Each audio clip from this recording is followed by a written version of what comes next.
జై శ్రీమన్నారాయణ 2025 సంవత్సరం ఈరోజు మనకి రథసప్తమి.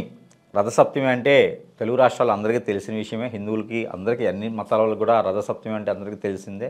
ఆ సూర్య భగవానుడు జన్మించినటువంటి రోజు, అతని పుట్టినరోజు రథసప్తమిగా చేసుకుంటాం. అలానే మాఘమాసంలో వచ్చేటువంటి సప్తమి తిథిన సూర్య భగవానుడు ఉద్భవిస్తాడు కాబట్టి ఆ రోజున రథసప్తమిగా భావిస్తాం, రథసప్తమి చేసుకుంటాం.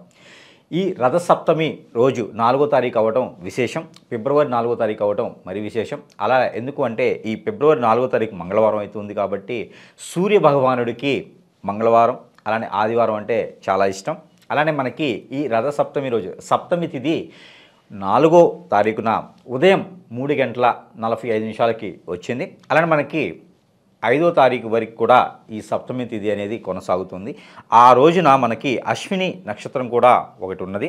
ఈ అశ్విని నక్షత్రం మంగళవారం అలానే మనకి సప్తమి తిథి ఇవన్నీ కూడా ద్వాదశ రాశుల వారు అందరికీ భూమి మీద నివసించేటువంటి 64 కోట్ల జీవరాశులు అందరికీ కూడా ఈ సూర్య భగవానుడు ఉదయించడం, ఆ సూర్య భగవాను యొక్క కిరణాల వల్ల మనం జీవించడం అనేది చాలా గొప్ప విషయం. కాబట్టి అలాంటి సూర్య భగవాను యొక్క పుట్టినరోజున మనకున్నటువంటి దోషాలు ఏవైతే ఉన్నాయో అవన్నీ కూడా పటాపంచలయ్యేందుకు ఒక చిన్నపాటి వీడియో మనం అంటే రెమెడీస్ చూద్దాం. ఏమున్నాయి ఆ రోజు ఏం చేయొచ్చు అనేది చూసినట్లయితే కనుక రథసప్తమి రోజున ఉదయం సూర్యుడికి బింబం అంటే ఉదయించే సూర్యుడి కన్నా ముందుగానే బ్రాహ్మీ ముహూర్తంలోనే కనుక మనము లేచి మనకి దొరికేటువంటి ప్రకృతిలో లభించేటువంటి నువ్వుల నూనె అలానే కొబ్బరి నూనె అలానే మనకి ఆముదము అలానే మనకి దొరికేటువంటి వేప నూనె ఏవైతే ఉన్నాయో ఈ నూనెలో ఏదైనా సరే మనకి దొరికితే కనుక మీకు ఒళ్ళంతా కూడా ఆ నూనె అప్లై చేసుకొని ఉదయించేటువంటి సూర్యకిరణాలకి కనుక మీరు ఆశ్రయులైతే ఆ సూర్యకిరణాలు మీ మీద ఒక 21 నిమిషం వరకు మీ మీద పడేలా చూసుకొని ఆ తదుపరి ఆ సూర్యుడు ఉదయించేటువంటి కిరణాల్లో నీరుని ఎండబెట్టుకొని ఆ కిరణాలు ఆ నీటిలో పడి ఆ నీరు వేరుగా అవుతాయి. ఎర్రని పూలు మందార పూలు ఆ నీటిలో వేసి అలానే మీకు మందార పూలతో కనుక మరి పన్నీరు మందార పూలు అలానే మీకు కర్పూరం పచ్చకర్పూరం వీటితో పాటు మీకు అందులోనే పచ్చకర్పూరంతో పాటు ఉప్పు ఏదైతే సైంధవ లవణం అని దొరుకుతుంది మనకి రాక్ సాల్ట్. ఈ రాక్ సాల్ట్ ఒకవేళ లేకపోతే మీకు సముద్రపు ఉప్పు ఏదైతే ఉందో ఆ ఉప్పు అయినా సరే అందులో వేసుకుంటే మెంతులు కూడా మంగళవారం కాబట్టి ఆ రోజున మెంతులు కూడా వేసుకోవచ్చు. అలా వేసుకున్నటువంటి నీటిని ఉదయించే సూర్యుడి కిరణాలకి వద్ద ఉంచేసి ఆ నీటిని కనుక మీరు స్నానం ఆచరించినట్లయితే కనుక ఆ స్నానం ఆచరించడం కూడా ఒక విశేషం ఉంది. ఎట్లా అంటే మనకి పెళ్ళి చేసుకునేటువంటి తరుణంలో ఎవరైతే అబ్బాయి తరపున 7 తరాలు అమ్మాయి తరపున 7 తరాలు అని చూస్తాం.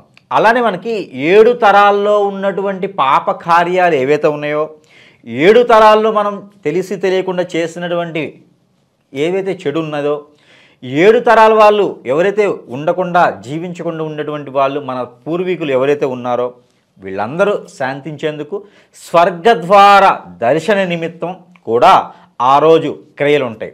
ఏమంటే ఆ 7 తరాల వాళ్ళు కూడా అందరూ బాగుండాలి అనుకొని ఆ 7 తరాలు రానున్నటువంటి తరాలు కూడా మనకు అనుకూలంగా బాగుండాలి, అన్ని తరాలు కూడా ఏ రుమ్మతులు లేకుండా నరదిష్టి నరకోశ ప్రభావం రాకుండా అలానే బ్లాక్ మ్యాజిక్ లాంటివి మీ జోలు రాకుండా ఉండేందుకు ఆ సూర్య భగవాను యొక్క ప్రతిబింబించేటువంటి నీటిలో స్నానం ఆచరించడం గొప్ప విశేషం. అయితే ఆ రోజున చిక్కుడు ఆకులతో స్నానం అనేది మన పూర్వం నుంచి వస్తుంది. ఈ చిక్కుడు ఆకులకు సంబంధించినటువంటి పెద్ద కథే ఉంటుంది. కథ చిన్నగా మీకు చెప్పాలి అంటే కనుక రామాయణ కాలంలో ఎవరైతే రాముల వారు సీతాదేవి ఉన్నారో వాళ్ళు అరణ్యానికి వెళ్ళేసి అజ్ఞాతవాసం అయిపోయిన తర్వాత ఎవరైతే ఈ 14 సంవత్సరాలు అరణ్యవాసం అజ్ఞాతవాసం అయిపోయిన తర్వాత రాజ్యాన్ని పాలించేందుకు రానున్నటువంటి కాలం ఈ రథసప్తమి రోజునే వాళ్ళు తిరిగి మళ్ళీ రాజ్యానికి రావడం అనేది జరుగుతుంది. రాజ్యానికి వచ్చినటువంటి ఎవరైతే యుగపురుషుడు రాజ్యానికి వచ్చినటువంటి ఎవరైతే రారాజు ఈ రాముల వారు కావచ్చు సీతాదేవి కావచ్చు వారందరూ కూడా ఈ చిక్కుడాకులతో స్నానం ఆచరించుతారు. ఎందుకు అంటే వాళ్ళ పూర్వీకులు ఏవైతే ఉన్నారో వాళ్ళు చేసినటువంటి కర్మల వల్లనే వీళ్ళు అడవిల పాలు వెళ్ళారు అని చెప్పేసి ఒక కథలో ఉంటుంది. ఆ రామాయణంలో అయితే వాల్మీకి రామాయణంలో ప్రత్యేకంగా రాసి ఉంటుంది ఇందులో. అలానే మనకి స్కంద రామాయణంలో, అలానే వివేక రామాయణంలో కూడా ఇది మీకు కనపడుతూ ఉంది. గొల్ల రామాయణంలో కూడా ఇది మీకు కనపడుతూ ఉంటుంది. అయితే ఆ కాలంలో చిక్కుడాకులతో 7 చిక్కులాకులతో కనుక మనం స్నానం ఆచరించాలి. అవి అలా తల మీద ఒకటి, షోల్డర్స్ మీద ఇలాగ మీకు ఎక్కడైతే జాయింట్స్ ఉంటాయో ఆ జాయింట్స్ మీద పెట్టుకొని మీరు స్నానం ఆచరించినట్లయితే కనుక అటు 7 తరాలు ఇటు 7 తరాలు అన్నీ బాగుంటాయి, అన్ని రకాల రుమ్మతులు తొలగిపోతాయి అని ఒక మన నమ్మకం ఉంది. కాబట్టి ఆ మేర చిక్కుడాకులతో స్నానం ఆచరించడం, అలానే రావి పళ్ళు లేదా రావి ఆకులు గనక మీరు తీసుకొచ్చుకొని స్నానం ఆచరించవచ్చు. రావి పళ్ళ చూర్ణం కనుక ఈరోజు మీరు ఆ సూర్య భగవానుడికి, ఉదయించే సూర్యుడు భగవానికి ఎదురుగా చూపించేసి, అలానే మీకు ఆ రావి చూర్ణం కనుక మీరు సేవించినట్టయితే మీరు బాదం బంక, ఆ రావి చూర్ణము, అలానే మీకు పటిక బెల్లం ఏదైతే కండ చక్కెర ఉంటుందో లేదా హనీ తేనె ఏదైతే ఉంటుందో అది ఒక మిశ్రమం ఫలితం. అంటే ఒక 10 గ్రాముల సుమారు కనుక మీరు సేవించడం మొదలుపెట్టినట్టయితే మగవారిలో ఆడవారిలో ఉన్నటువంటి రుమ్మతులు తొలగిపోయేసి భార్యాభర్తల మధ్యన అన్యోన్యత పెరుగుతుంది. అలానే పిల్లలు పుట్టేందుకు కూడా సహకరిస్తుంది. ఏదైనా ఆరోగ్య సమస్యలు పిల్లలు పుట్టకుండా ఉన్న వారికి ఇలా చేయొచ్చు. పెళ్ళి అయిన వారికి మాత్రమే చేయాలి ఇది.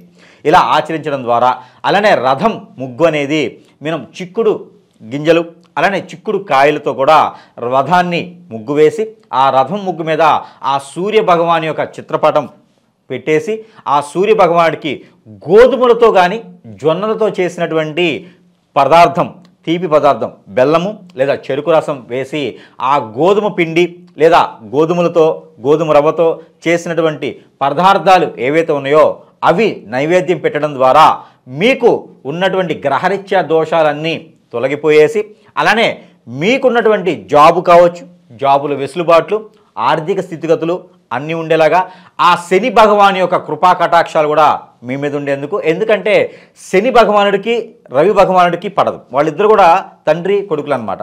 అలానే రవి భగవానుడి కనుక ఎవరైతే రథసప్తమి రోజున కనుక పూజిస్తారో, అలానే ఈ రథసప్తమి రోజున రవి భగవానుడి అంటే భక్తి శ్రద్ధలతో కనుక మీరు పూజించినట్లయితే ఆ ఒక శని భగవానుడి మీద ఉన్నటువంటి మీ మీద చెడు దృష్టి ఉందో అవి తొలగిపోయేలా చేస్తాడు. హనుమానుడు అలానే రవి భగవానుడు ఇద్దరు ఫ్రెండ్స్. కొన్ని ప్రాంతాల్లో అక్కడ ఉన్నటువంటి ఆలయాల ప్రకారంగా అక్కడ మనకి బ్రహ్మోత్సవాలు కూడా, మినీ బ్రహ్మోత్సవాలు, చిన్నపాటి బ్రహ్మోత్సవాలు కూడా జరిగేటువంటి కాలం ఉంటుంది. ఏదైనా విష్ణు ఆలయంలో దర్శనం చేసుకోండి లేదా అమ్మవారి ఆలయంలో దర్శనం చేసుకోవచ్చు. అయితే ప్రత్యేకంగా రథసప్తమి రోజున ఎవరికి పూజించాలనేది రవి భగవానుడు పూజిస్తే మంచిది. అలానే రవి భగవానుడితో పాటు భూలోకంలో ఉన్నటువంటి ప్రతి దేవునికి కూడా ఆ రోజు రవి భగవానుడు అన్ని దగ్గర ఉండడు కాబట్టి, ఉదయించే సూర్యుడే మనకి రవి భగవానుడు కాబట్టి ప్రతి ఒక్కరు కూడా ఉదయించే సూర్యుడికి ఆజ్ఞ, నీళ్లు ఆజ్ఞ పోయండి. అది ఎలా మనం అనుకున్నట్లుగానే నూనె రాసుకొని ఆ ఉదయించే సూర్యుడి కిరణాలు నీటిలో పడిన తర్వాత ఆ స్నానం ఆచరించేసి ఉదయించే సూర్యుడికి 7:30 లోపున 4వ తారీఖున 7:30 లోపు ఆ ఉదయించే సూర్యుడికి నీళ్లు ఆజ్ఞ ఇచ్చినట్టయితే గనక మంచి జరుగుతుంది. రవి భగవానుడికి చేసేటువంటి మనము పూజ అలానే చేస్తే మరీ మంచిది. అలానే ఒక 7 కొబ్బరికాయలు కానీ ఒక 5 కొబ్బరికాయలు కానీ విష్ణు ఆలయం కానీ శివాలయం కానీ లేదా అమ్మవారి ఆలయంలో కానీ సమర్పించినట్లయితే మరీ మంచి జరుగుతూ ఉంది. ఆ సూర్యుడు భగవాన్ ఉదయించే సూర్యుడు భగవానికి కూడా మీరు ఇంట్లోనే ఆ సూర్యుడికి నమస్కారం చేసుకొని మీరు ఆ కొబ్బరికాయలు సమర్పించుకోవచ్చు. కానీ ఆ సమర్పించినటువంటి కొబ్బరికాయలు ఏవైతే ఉన్నాయో అవి తినడానికి పనికిరావు. ఆ ఏదైతే మనకు దోషాలు ఉన్నాయో ఆ దోషాలు తొలగిపోయేందుకు మాత్రమే కొబ్బరికాయలు కాబట్టి ఆ కొబ్బరికాయలు అందులో వదిలేయటం, ఏదైనా నీటిలో వదిలేయటం మరీ మంచి జరుగుతుంది. కాబట్టి కొబ్బరికాయలు రవి భగవానుడు సమర్పించిన ఓన్లీ నైవేద్యం మాత్రమే స్వీకరించాలి తప్పితే కొబ్బరికాయలు మళ్ళీ మీరు తీసుకోవడానికి పనికిరాదు, అది గుర్తుపెట్టుకోవాలి. అలానే మీరు ఆ రవి భగవానుడికి ఆజ్ఞించేటువంటి నీటిలో 7 ఎండిమిరపకాయ గింజలతో పాటు నీరు ఇలా పోసుకుంటూ ఆజ్ఞ ఇచ్చినట్లయితే కనుక పిల్లల్లో ఉన్నటువంటి ఆరోగ్య సమస్యలు, పిల్లల్లో మైండ్ ఎదగలేనటువంటి వాళ్ళు కూడా ఎదగడానికి ఉంటుంది. కాబట్టి ఆ మేర మీరు ప్రయత్నం చేయండి. అయితే మనం చివరిగా ఈ యొక్క సప్తమి తిథి 4వ తారీఖున ఉదయం 3:45 మొదలయ్యేసి ఉంటుంది. కాబట్టి మీరు ఈ పూజలు, ఈ ఒక హోమాలు ఏమైనా ఉంటే కూడా చేసుకోవచ్చు. ఆ రోజు చక్కెర సిద్ధి స్నానం కూడా చేసుకోవచ్చు. ఆ రోజున ఆరోగ్య సమస్యలు ఉన్నవారు, పిల్లలు, పెద్దలు అందరూ కూడా కుల మతాలకి విభేదంగా చేసుకుంటే మరీ మంచిది. ఈ రవి భగవానుడు అన్ని మతాలకి అనుకూలమైనటువంటి దేవుడు కాబట్టి ప్రతి ఒక్కరు కూడా ఆచరిస్తే కూడా మరీ మంచి జరుగుతుంది. కాబట్టి ఆడవాళ్ళు, పెద్దవాళ్ళు, పిల్లలు, మగవారు అందరూ కూడా రవి భగవానుడికి ఉదయించేటువంటి సూర్యుడికి ఎవరైతే ఉన్నారో ఆ రోజున మీరు నమస్కారం చేస్తే కూడా మంచి జరుగుతుంది. కాబట్టి చిక్కుడాకుల స్నానం మరీ మంచిది కాబట్టి అందరూ ఆచరించండి. అయితే ఉదయం మనకి ఏదైతే 3:45 మొదలయ్యేటువంటి సప్తమి తిథి ఉందో ఆ తిథి నుంచి మనము పూజా కార్యక్రమాలు అన్నీ కూడా 7:50 వరకు కూడా చేసుకునేటువంటి అవకాశం ఉంది. కాబట్టి 5వ తారీఖున చేసుకోవడానికి లేదు. మంగళవారం 4వ తారీఖు మాత్రమే రథసప్తమి చేసుకోండి, అనుకూలంగా ఉంటుంది. పెళ్ళిళ్ళు కానిటువంటి వాళ్ళు కూడా చేసుకోండి, అనుకూలంగా ఉంటుంది. కుజ దోషాలు, రాహు, కేతు అన్ని దోషాలు తొలగిపోయేసి మీకు అనుకూలంగా ఉంటుంది. కాబట్టి ఆ రోజున మీరు చేయాలనుకుంటే కనుక మీ పెద్దవాళ్ళ ఆరోగ్యం బాగాలేకపోతే, తండ్రి ఆరోగ్యం బాగాలేకపోతే, కొడుకులు కూతుళ్ళు ఎవరైనా ఉంటే వాళ్ళు గోధుమలు దానం ఇవ్వండి, మరీ మంచి జరుగుతుంది. ఆ రోజు రెడ్ కలర్లో ఉన్నటువంటి క్లాత్ దానం ఇవ్వండి, మరీ మంచి జరుగుతుంది. కందులు దానం ఇవ్వండి, మరీ మంచి అనుకూలంగా ఉంటుంది. ఆర్థిక స్థితిగతులు కూడా మీకు అనుకూలంగా ఉంటాయి. కాబట్టి ఈ మేర అందరూ ప్రయత్నం చేసేసి ఈ యొక్క రథసప్తమి రోజున పూజలందరూ చేసుకొని మీకు సంబంధించినటువంటి దానాలు ఇచ్చుకుంటే కనుక అందరూ ఆరోగ్యాలతో ఉండేటువంటిదిగా ఉంటుంది. ఆ ఒక దేవాతి దేవుడు రవి భగవానుడి ఒక కృపా కటాక్షాలు వీక్షిస్తే మీరు ఆయన ఒక కృపా కటాక్ష దర్శనం కూడా మీకు జరిగితే ఆయన యొక్క కృపా కటాక్షాలు మీ మీద ఉండేందుకు ఆస్కారం ఉంటుంది. కాబట్టి ఈ మేర అందరూ ప్రయత్నం చేసేసి అందరూ అదృష్టవంతుల వారిని నేను కోరుకుంటా ఉన్నాను. జై శ్రీమన్నారాయణ.